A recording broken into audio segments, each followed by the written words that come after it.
dalang mga posibilidad ng tagumpay o kabiguan, ng ligaya o lungkot. Kaya marapat lamang na tanggapin si Jesus bilang tagapagligtas at Panginoon. At matapos yun ay panariwain ang katapatan at paglapit sa Kanya bawat araw o day by day. Ang day by day ay naglalayong umalalay sa pang-araw-araw na pamumuhay. Narito po si Kuya Ed Lapis sa mensaheng pinamagatang Marks of a Noble Character.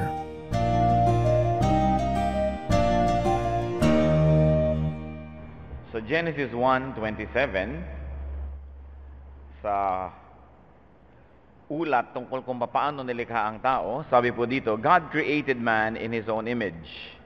In the image of God, He created him.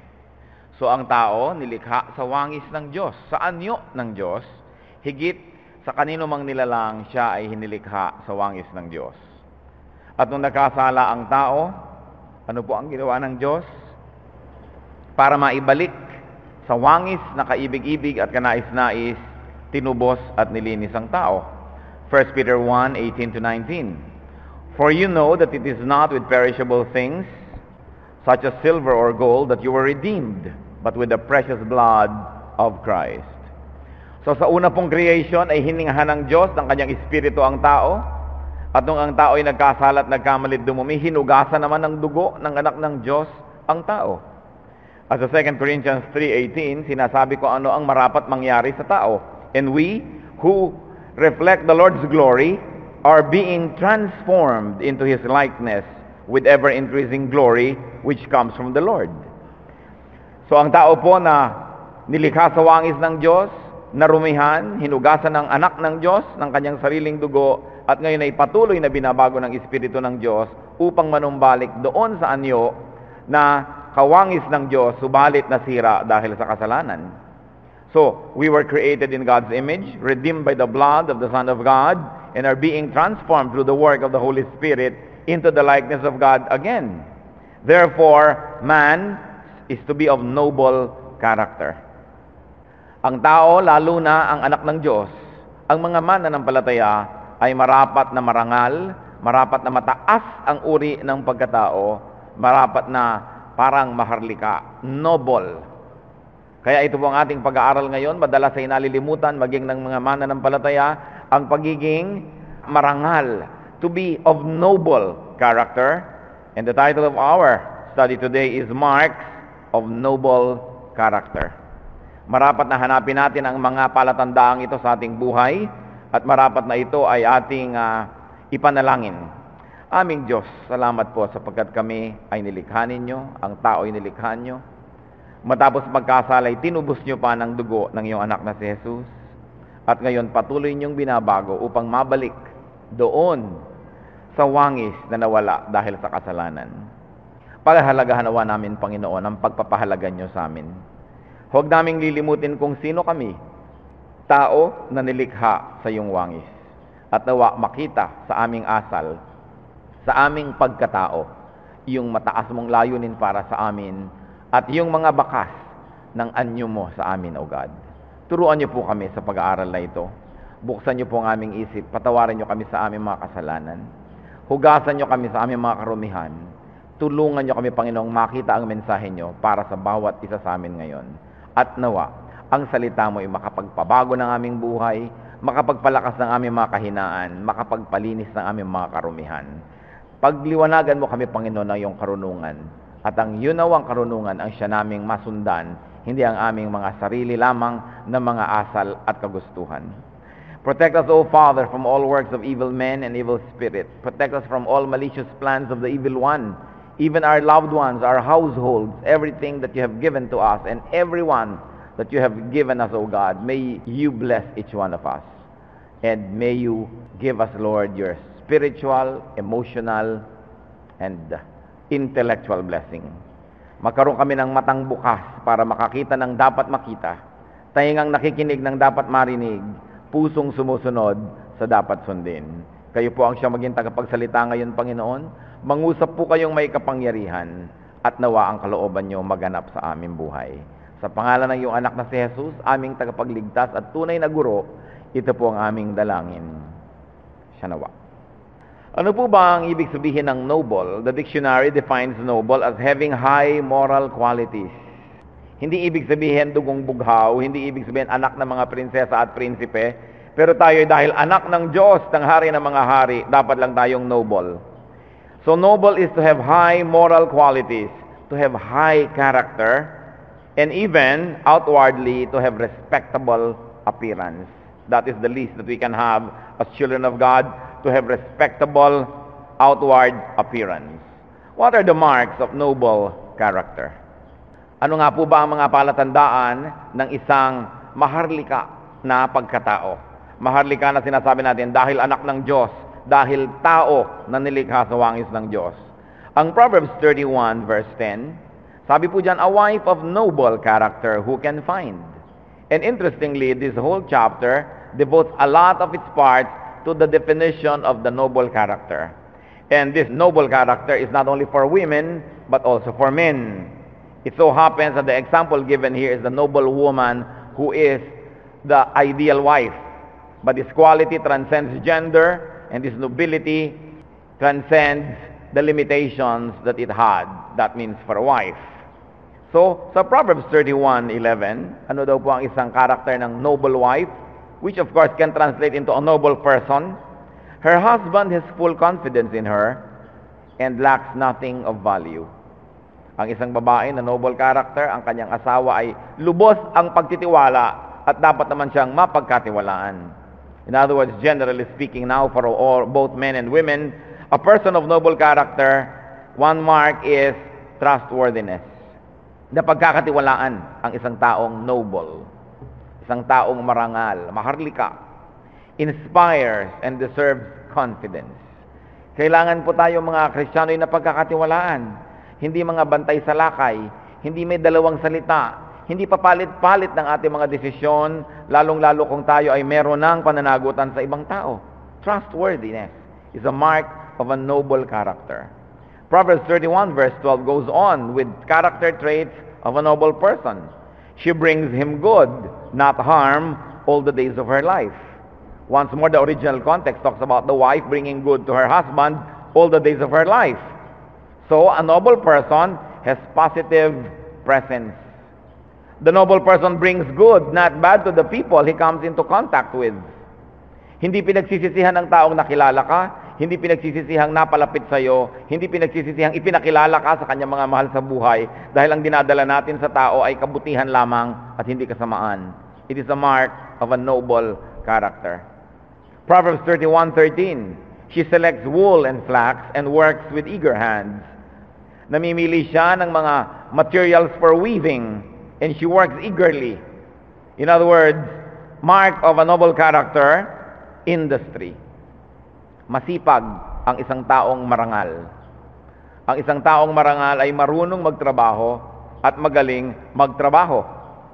Proverbs 31:27, she watches over the affairs of her household and does not eat the bread of idleness. Once more, originally referring to a noble wife, but then generally referring to noble character. That you watch over the affair of your own household. Inuuna mong ayusin, tingnan ang iyong sariling sambahayan, ang mga malapit sa iyo, ang iyong mga pinangungunahan, at hindi ka daw tamad. Hindi yung walang magawa. Alam niyo yung mga taong walang magawa, ang iniimbento niyang gawin, madalas masama. Madalas nakakasama. Kaya ang taong busy, mas madali maging banal, sapagkat naubusan na siya ng lakas, ng energy, ng panahon, para sa mga bagay na masama. Kaya po ito yung maalingaw-ngaw doon sa buong kasaysayan ng Biblia at hanggang sa 1 Thessalonians 4:11 sa New Testament, make it your own ambition to lead a quiet life, to mind your own business, and to work with your hands, just as you were told. In other words, a person of noble character has skill at work. A person of noble character has marketable skills. Meron siyang mga alam na pwede niyang pagkakitaan. Meron siyang alam na dahil doon maaari siyang maging productive and fruitful. At pagka po tayo ay productive and we are fruitful, what happens? We become respectable. Pero kung ikaw ay tamad, pabigat, linta na sumisipsip ng dugo na yung mga kamag-anak ng mga malapit sa'yo, hindi ka kagalang-galang. Walang gagalang sa'yo, hindi natutuwa ang mga taong nandun ka, at ito hindi dapat na nakikita sa mga anak ng Diyos. Proverbs 31:18, in her hand she holds the distaff and grasps the spindle with her fingers. Once more, another allusion to weaving. Ang mga kababaihan po noon sa Israel, maging sa Pilipinas, ay magagaling maghabi ng tela.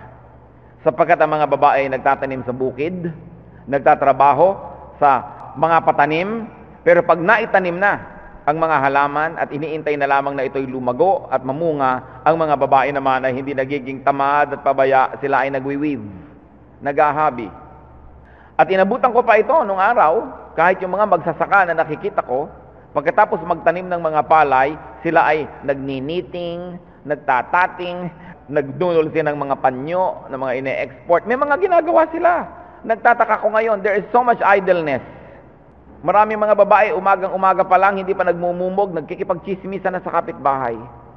At tanghali na, hindi pa nakakapagsaing dahil sobrang nawili sa mga kwentuhan at mga chismisan. Yan din ang ginagawa ngayon ng sobrang telebisyon.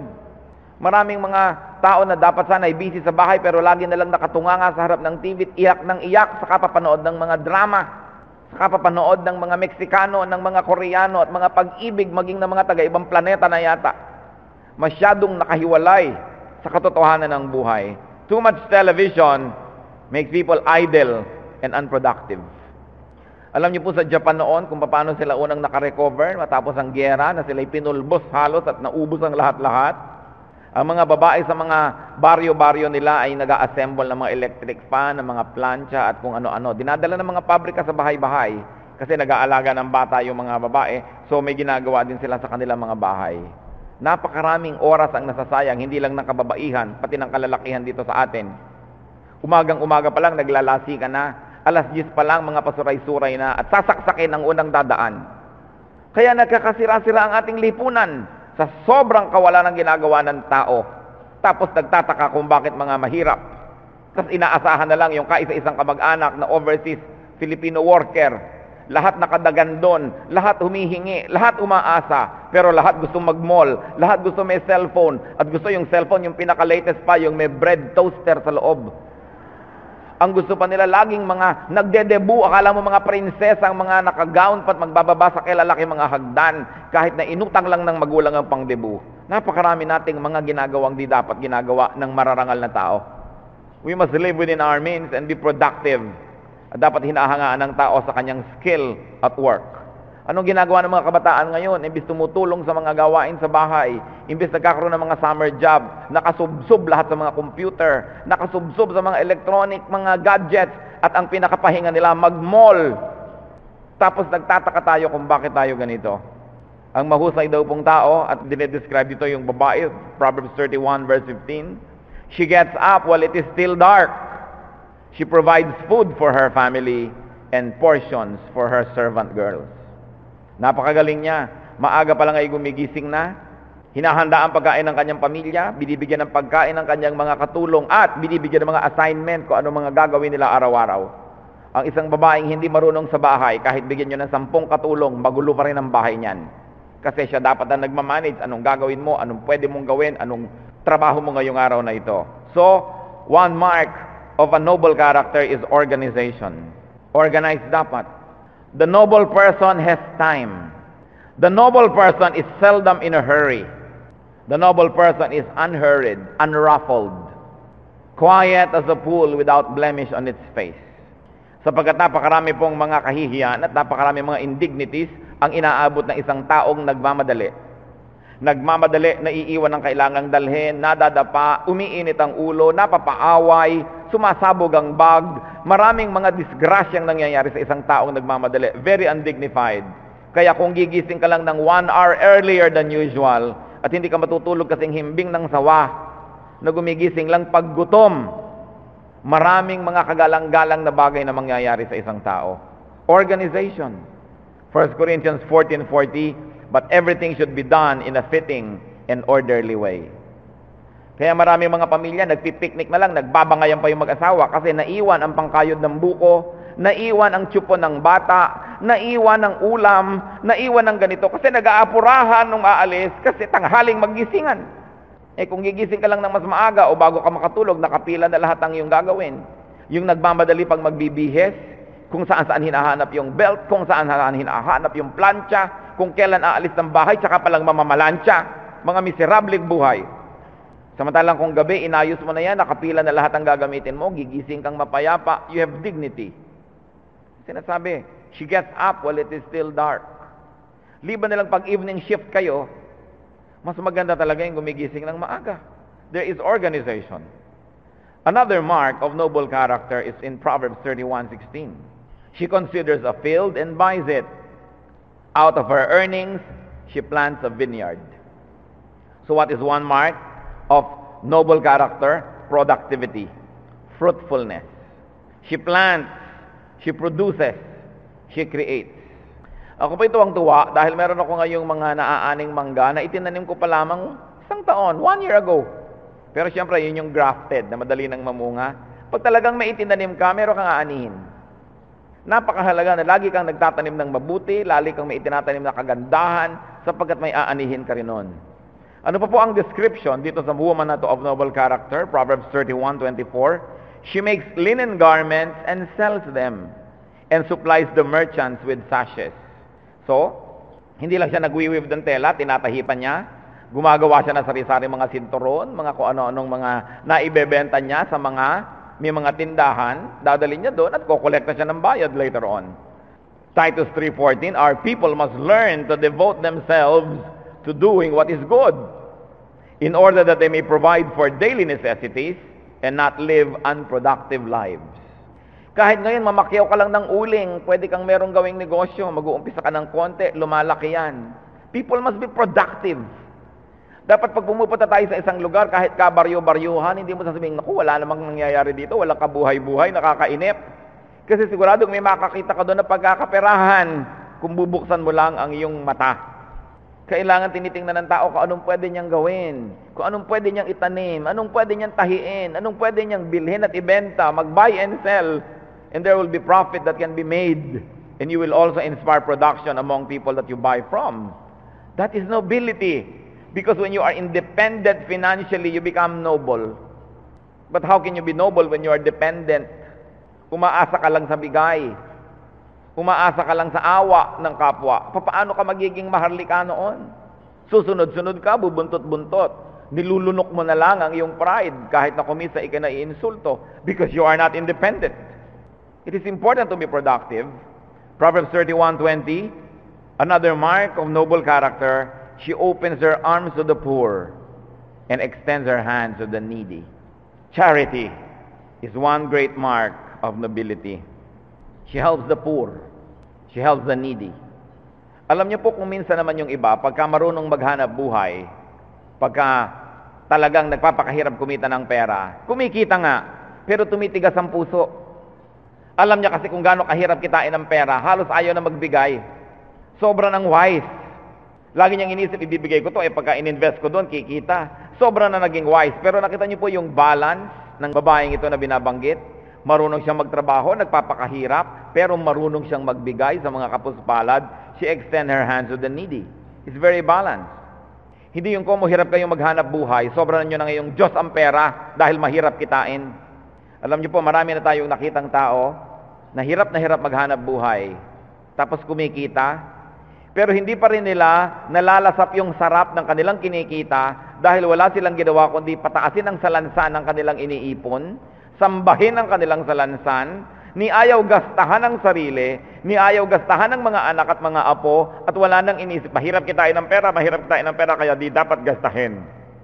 Kinikita ang pera para gastahin. Mag-save ka ng konti para sa future, pero alangan namang save ka ng save, bigla kang namatay ngayon, enjoy naman masyado yung mga naiwan mo. So a noble person knows how to work, how to be productive, but also knows how to enjoy God's grace and God's blessings, that you enjoy the fruit of your labor. It is important. Kitang-kita po natin yan talaga mga hirap magkumita ng pera, lalo mga magsasaka, hirap na hirap yan talagang hirap at pawis ang pagsasaka. Hirap na hirap, kaya saksakan din ang mga kakakuripot. Ayaw na magpa-doktor kasi laki na ng melon ang kanilang mga kung ano-anong bukol. Madadaan na lang yan sa kung ano-ano, maitutulog na lang yan. Ayaw nila ipagamot ang sarili dahil baka magkagastos.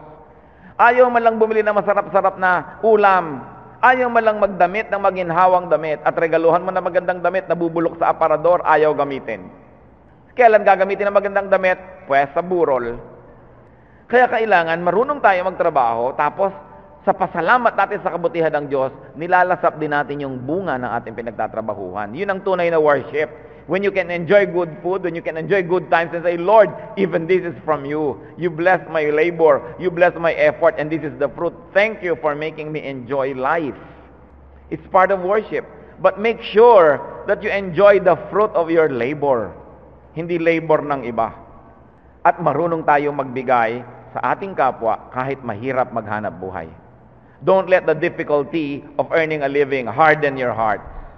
James 7:27, religion that God our Father accepts as pure and faultless is this: to look after orphans and widows in their distress. Ito daw ang isa sa mga pinakamataas na uri ng relihiyon. Pinakamataas na uri ng pananalig at pananampalataya, tulungan ang mga mahina. Kasi po yung orphan, widow, hindi lang orphan and widow ibig sabihin tutulungan natin. Ibig sabihin kasi niyan, they are disempowered. Either too young or too old. And especially in the Eastern cultures, in the olden days, widows, women, were not capable of making a living. Hardly. Kaya tinutulungan yan. So ito daw ang tunay na pananalig, tunay na pananampalataya, pagtulong sa mga kapuspalad. Another mark of noble character, still in Proverbs 31, this time verse 22. She makes coverings for her bed. She is clothed in fine linen and purple. So, one mark of noble character is refinement. Ang mga kama mo, hindi lang basta kama, may takip pang maganda. Ang damit mo, hindi lang basta damit, fine linen, purple. Ibig sabihin kasi, you work hard, you earn, and you know how to refine your taste. Hindi yung hirap na hirap kang maghanap buhay, kumita ka, nagkaroon ka na ng kabuhayan, tapos ang kinakainan mo pa rin ang mga utensils dito sa bahay, tansan.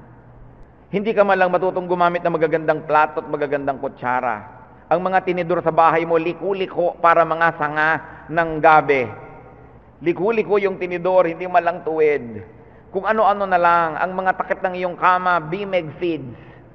Hindi balik kung yun lang talagang kaya mong ma-afford, pero sabi, kung masipag ka, gumagawa ka ng paraan, kumikita ka, dapat nire-refine mo rin ang iyong taste. It's part of worship. Ang Panginoong Diyos, nung nagpagawa ng templo, sabi niya, the best wood, gold only, ang mga ilalagay. The best metals, the best stone, the best of everything. You know why? Because when we show the best, we showcase the goodness of God. Hindi yung pinagpala ka na ng pinagpala, ang nakikita pa ng tao sa iyo rin, puro kahirapan, na parang ang Diyos ay hindi mabait sa iyo. So, pinapakita mo yung maayos, yung maganda. Hindi yung magsisimba ka, mukha kang tiriringgay. Meron namang maayos at merong maganda. Akala kasi ng iba, nung kayabangan yan. Hindi, kita nyo, sabi dito, yung noble woman, she makes coverings for her bed. She goes to the level of ornamentation and refinement because she's past survival. And when we're past the level of survival, we should so find things. Kaya nga, kung hindi ka na masyadong gutom at ikaw ay kumikita na, anong ginagawa mo?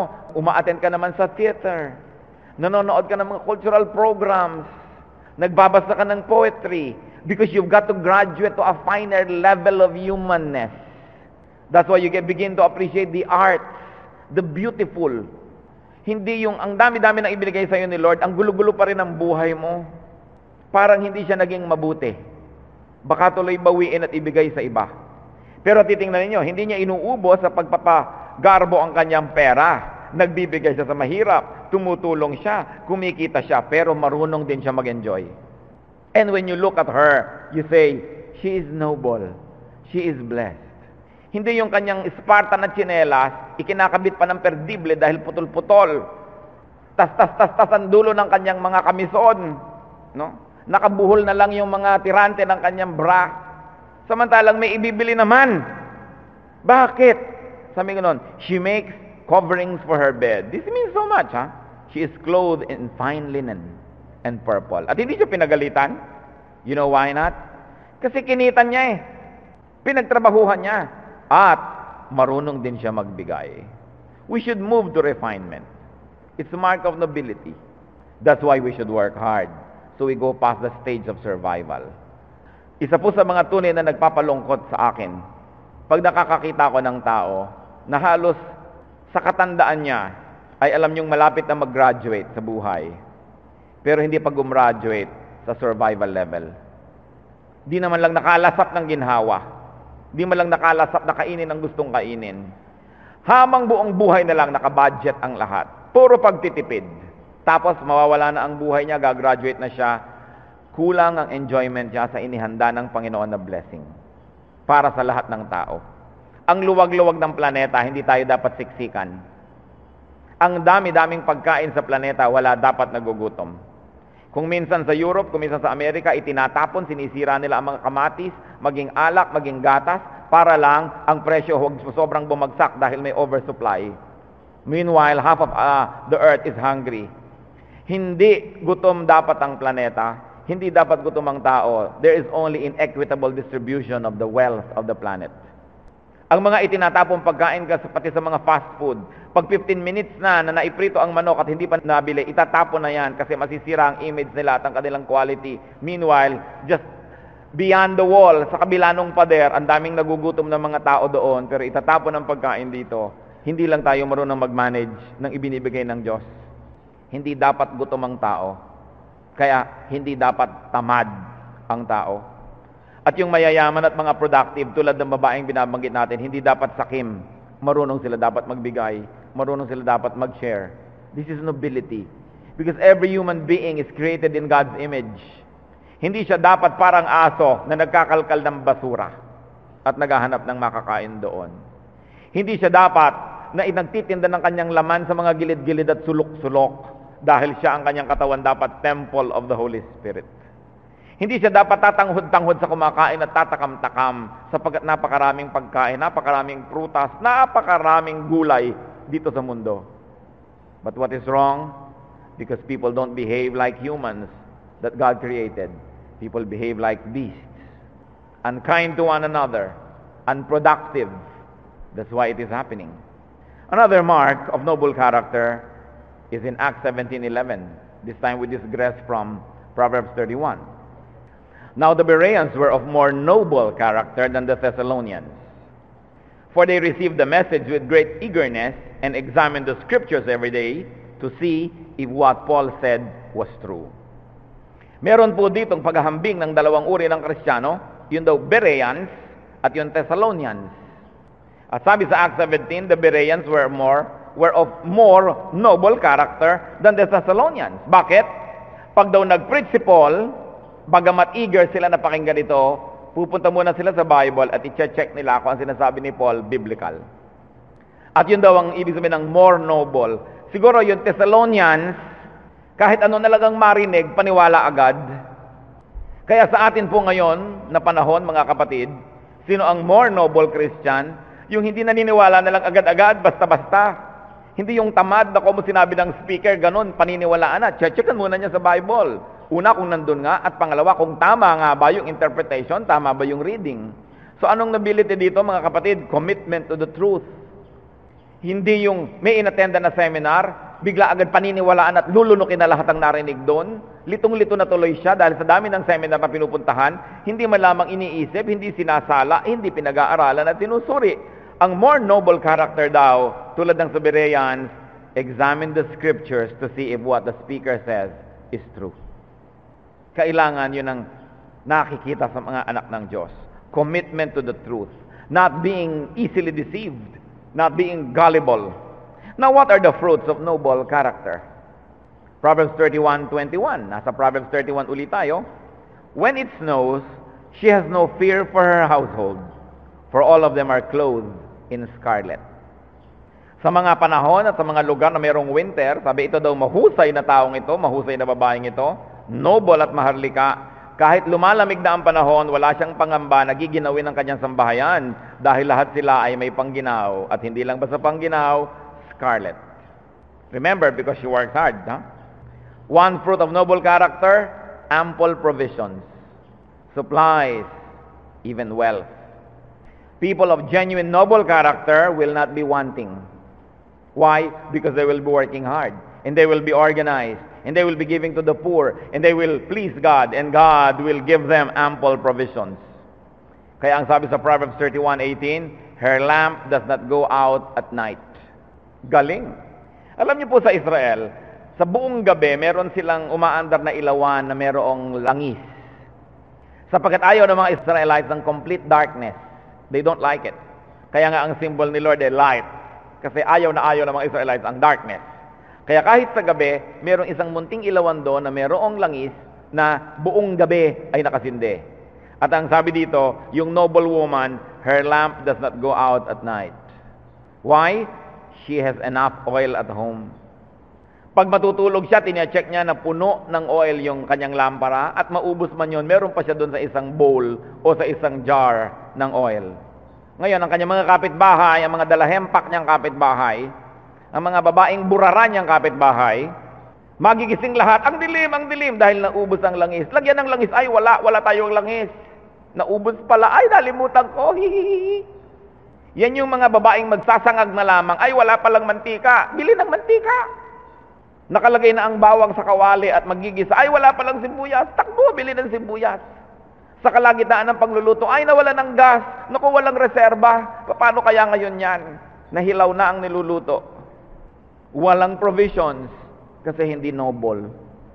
Liban na lang nasa sakdal hirap talaga. No? Pero nga, sinasabi dito, cyclical yan eh. Kung ang sipag-sipag mo, ginagawa mo ang lahat, hindi ka naman magiging sakdal hirap.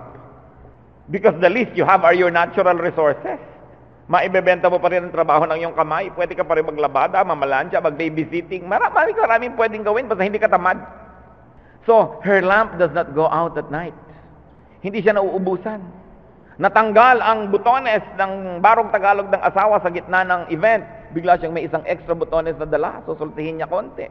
What is, may masking tape siya. Ito din ang masking tape. I-tape muna natin. Hindi nakanganga ang damit. Handa. May foresight. That is noble. At ito daw ang bunga ng noble character, ample provisions. Proverbs 31:23, her husband is respected at the city gate, where she takes his seat among the elders of the land. So, another fruit of noble character is dignity, even for one's relatives and associates. Pag magaling ang tao, ang kanyang asawa, lalaki man o babae, ang kanyang mga anak, iginagalang din ng iba alang-alang sa kanya. At dahil mahusay siyang magdala. Proverbs 22:1, a good name is more desirable than great riches. To be esteemed is better than silver or gold. Mas mabuting iginagalang ka kaysa mayaman ka lang. Ngayon, kung mayaman ka na, iginagalang ka pa, di doble, mabuti. Pero sabi, iba yung kagalang-galang at magandang pangalan. Ecclesiastes 7:1, a good name is better than fine perfume. Mabango ka kung good ang iyong name. Another fruit of noble character, Proverbs 31:24, she is clothed with strength and dignity. She can laugh at the days to come. Can you imagine that? This noble woman can laugh at the days to come. Bakit? Kasi meron siyang savings. Meron siyang inimpok. Meron siyang itinanim. Kung nagtaniman siya ng prutas, alam niya mamumunga yon, pagkakaperahan, makakain. Nagtanim siya ng kabutihan sa mga mahirap, alam niya, somehow, babalik din yun sa kanya. Kung hindi man doon sa tinulungan niya manggaling, sa ibang tao o sa Diyos mismo na nagbabayad para doon sa mga hindi makapagbayad na tumatanggap ng ating kabutihan. At alam niya, meron siyang inimpok. Guminaw man, meron siyang sweater. Dumilim man, meron siyang oil. Kaya, she has personal dignity and she has strength. She can laugh at the days to come. Can you imagine this woman can laugh at the days to come? O, malapit na naman ang pasukan, enrollment. Can you laugh at the days to come? Sabi niya, sige, dumating ka enrollment, handang-handa ako. Yan ang nangyayari sa mga masisipag, maiimpok, masikap, matulungin. They can laugh at the days to come. Sa pagtanda, tatanda ako, baka ako mapilay, o ilang wheelchair ang bibiling ko? Anong kulay? Pag nagpa-hospital ako, saan ko ba gustong ospital? Ang pinipili mo saan sa ospital, hindi yung may ibabayad kaya ako. Hindi yung naghihingalo ka pala, labas na po ako, lumalaki na yata ang bill. You can laugh at the days to come. And this is an effect of being dignified, being noble. Because you work hard, and you are godly, and you seek the truth, and you give to the poor. The Lord will bless you, and you can laugh at the days to come. Proverbs 31:28, another fruit of noble character. Her children arise and call her blessed. Her husband also, he praises her. So you see, there is approval. This is fruit of noble character.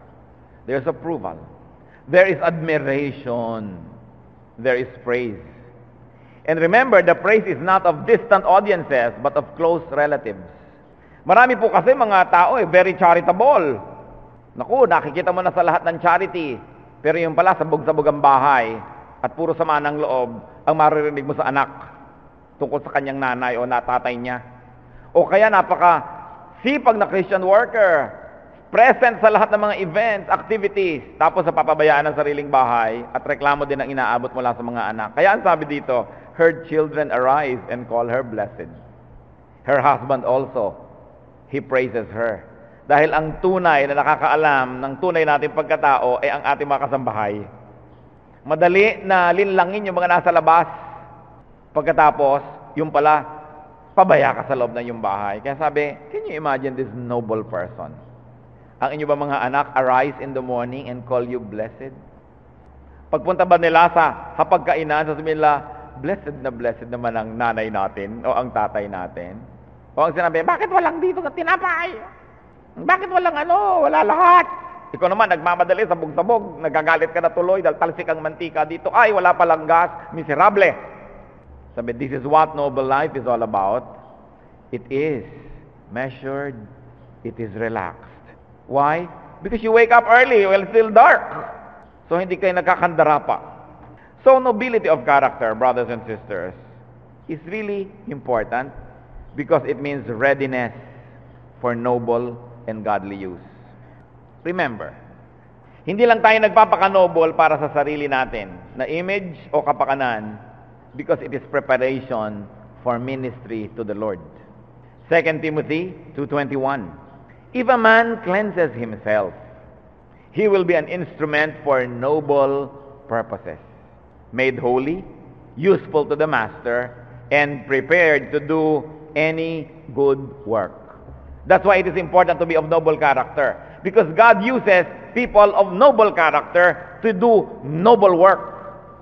So nobility is for noble work. So we should always think noble. Mag-isip tayo, sabi sa Philippians 4:8, finally, brothers, whatever is true, whatever is noble, whatever is right, whatever is pure, whatever is lovely, whatever is admirable, if anything is excellent or praiseworthy, think about such things. So ang iniisip natin pag may ginagawa tayo, is it noble? Yung magkandara pa ako at malito, is it noble? Hindi ako mag-budget, tapos eto ngayon ako, utang ng utang kung kani-kanino, is it noble? Hindi ako magtatrabaho, tapos aasa lang ako, manghihingi pa ako sa iba, is it noble? Do you admire nobility of character? Do you recognize and honor noble people? We should recognize noble people and salute them because it is difficult to be noble. It is one of the greatest achievements to live a noble life. And do you avoid the company of boors? Do you avoid the company of beasts? The question is, are you of noble character? The first question really is, are you a child of God? And if you are, you must be of noble character. If you are a Christian, your name carries the name of Christ. Christ. Nilagyan mo lang ng IAN, kaya naging Christian. Little Christ ang ibig sabihin. But Christians must be like Christ. Noble. Bihira tayo dapat nakikita ng tao nagtatakbo dahil late. Agahan ang dating. Nalilito dahil hindi handa, maghanda. Nagugutom dahil walang baon. Alam mo nang may pupuntahan ka, there's a possibility na baka magkagutuman, nagagawa ka man lang ng isa, dalawang sandwich, maglalagay ka man lang sa bag mo ng isang mansanas o bayabas, may makain kapag nagkagutuman, may maliit kang bote ng tubig, hindi yung ikaw ang una agad na uhaw, yung iba hindi pa uhaw ka na, talo ka na nun, hindi ka na makakonsentrate dahil uhaw na uhaw ka na. To be noble takes preparation. To be noble takes hard work. But that's the only way to go if you're a child of God. Live noble lives. Kaya mahalaga rin, our emotion is in check. Hindi ka sobrang ma-in love na nagpakanda. Aba-aba ka na dahil lang sa iyong pag-ibig na ayaw pansinin. So many people debase themselves just for romantic love. Kakahabol sa hindi naman umiibig sa kanila. Kailangan igalang mo naman ang sarili mo. Hindi ka na iniimbita sa isang pagtitipon, pipilitin mo pang isaksakan sarili mo doon. Be noble, be respectable. Napaka-importante po mga kapatid, tayo ba merong nobility of character? Sa mga pinag-usapan natin, alin doon ang assignment natin para sa ating sarili? Aming Diyos, salamat po sa paalala nyo through Proverbs 31 sa isang maharlikang babaeng ito. Hindi maharlika sa dugo, kundi maharlika sa asal, sa kilos, sa gawain. Ituro mo sa amin, Panginoon, babae man o lalaki, yung mga anak na nakikinig ngayon. Kung anong dapat namin gawin so that we can continue to improve and we can continue to have noble character. Sa mga kapatid, Panginoon, na napaka-noble na ng kanilang character, salamat sa iyong gawain sa kanilang buhay. Nawa, lalo pa ma-refine, lalo pang tumaas ang antas ng pagkatao because you want to see us grow from glory to glory, to get nearer and nearer to perfection. Because that is what you want of us.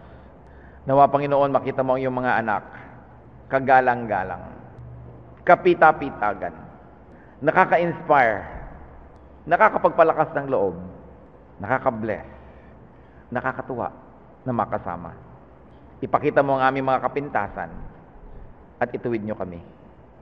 Salamat din, Panginoon, sa mga katangian na naibigay mo na sa amin habang kami sumusunod sa iyo. We admire noble people, O God, around us. Teach us, Lord, to salute them, to honor them, to encourage them. And may you see nobility in us, in our character, so we can be inspiration to other people as well. Sandali tayong manalangin ng panahimik, mga kapatid. Ilapit natin ang ating mga sarili. Siyasatin ang ating mga sarili. Ano bang karakter natin? Iginagalang ba tayo ng iba?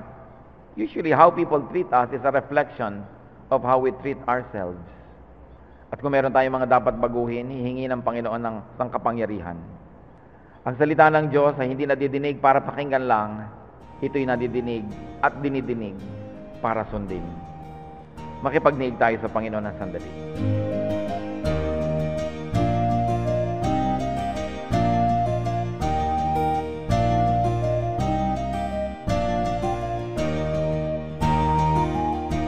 Ang katatapos pong mensahe ni Kuya Ed Lapiz ay pinamagatang Marks of a Noble Character.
ang buhay ko'y maiayos. At sa mga tukso, tulungan mong pigilin ang sarili ko. Tulungan mo akong maging tapat sa'yo.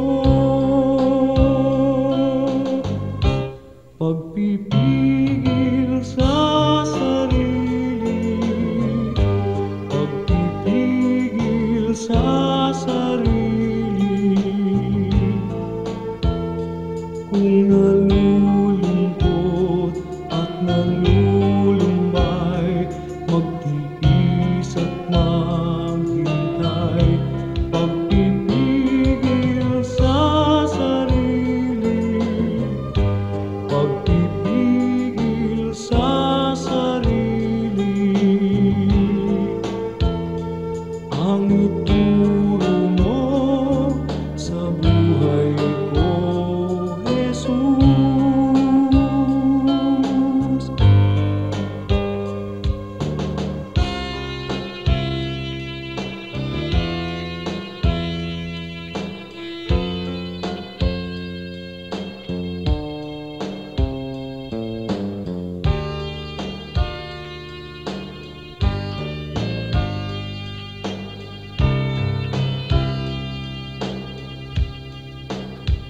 At sa mga tukso'y tulungan mong pigilin ang sarili ko. Tulungan mo akong maging tapat sa'yo. Pagpipigil sa sarili, pagpipigil sa sarili. Kung nalulungkot at nalulumbay, magtiis at maghintay. Pagpipigil sa sarili, pagpipigil sa sarili. Ang ituro mo sa buhay ko, Jesus.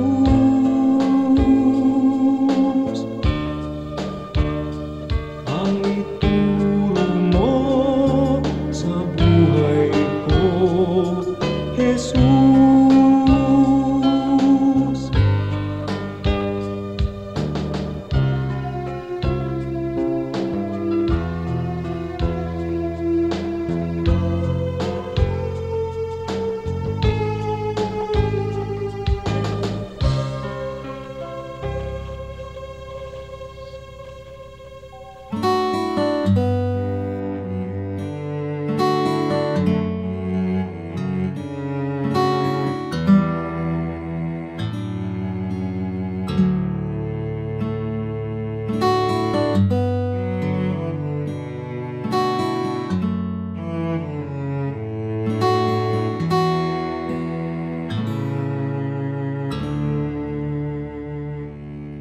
Aking damdamin, di mapalagi, at ang isipan ay laging ligaw.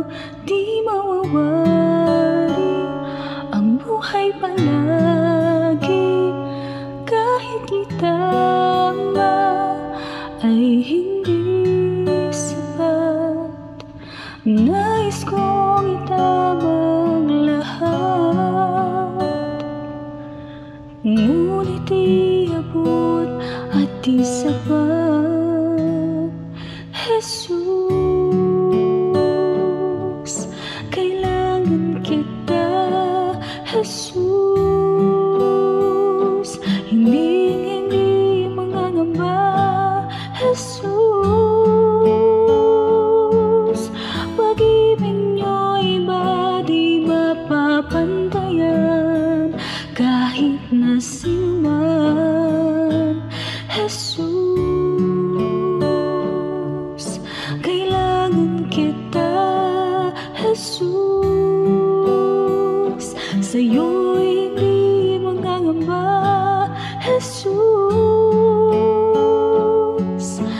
Sa piling niyo ako'y laging may pag-asa.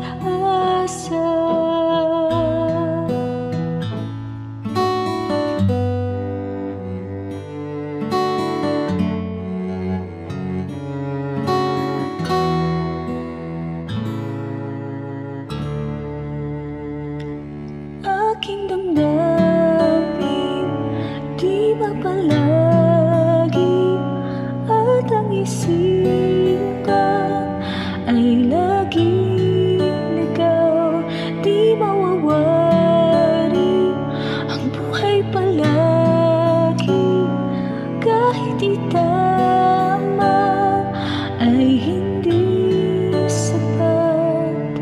Nais kong itama ang lahat, ngunit di abot at di sapat.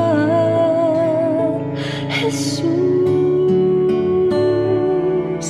kailangan kita. Jesus, hindi mangangamba. Jesus, pag-ibig niyo'y iba di mapapantayan kahit na sino man. Jesus, kailangan kita. Jesus, sa'yo'y hindi mangangamba. Jesus, sa piling niyo ako'y laging may pag-asa.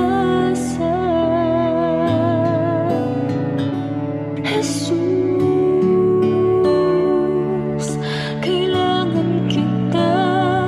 Jesus,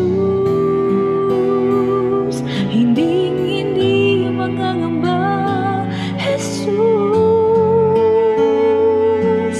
pag-ibig niyo'y iba di mapapantayan kahit na sino man. Jesus, kailangan kita. Jesus, sa'yo'y hindi mangangamba. Jesus, sa piling niyo ako'y laging may pag-asa.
Oras na po para pansamantalang magpaalam ang programang Day by Day. Tayo po'y magsama-sama tuwing ika-6 hanggang ika-7 ng umaga, araw-araw. Magandang umaga po at mabuhay ang Panginoong Hesus!